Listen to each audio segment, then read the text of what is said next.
أعوذ بالله من الشيطان الرجيم. بسم الله الرحمن الرحيم. يا أيها المزمل قم الليل إلا قليلا نصفه أو انقص منه قليلا أو زد عليه ورتل القرآن ترتيلا إنا سنلقي عليك قولا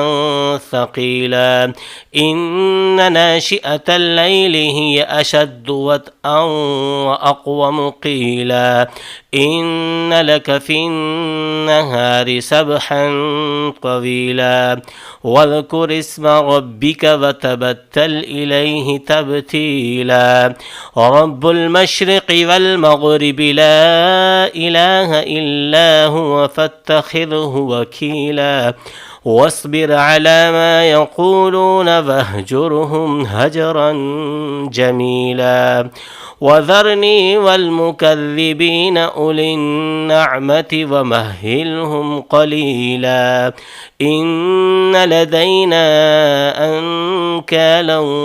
وجحيما وطعاما ذا غصة وعذابا أليما يوم ترجف الأرض والجبال وكانت الجبال كثيبا مهيلا إنا أرسلنا إليكم رسولا شاهدا عليكم كما أرسلنا إلى فرعون رسولا فعصى فرعون الرسول فأخذناه أخذا وبيلا فكيف تتقون إن كفرتم يوما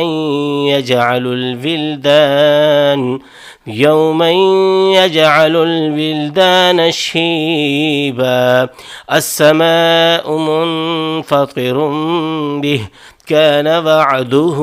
مفعولا إن هذه تذكرة فمن شاء اتخذ إلى ربه سبيلا إن ربك يعلم أنك تقوم أدنى من ثلثي الليل ونصفه وثلثه وطائفة من الذين معك والله يقدر الليل والنهار علم أن لن تحصوه فتاب عليكم فاقرؤوا ما تيسر من القرآن علم أن سيكون منكم مرضى وآخرون يضربون في الأرض يبتغون من فضل الله وآخرون يقاتلون في سبيل الله فاقرؤوا ما تيسر منه وأقيموا الصلاة وآتوا الزكاة وأقرضوا الله قرضا حسنا وما تقدموا لأنفسكم من خير تجدوه عند الله هو خيرا وأعظم أجرا واستغفروا الله إن الله غفور رحيم صدق الله العظيم.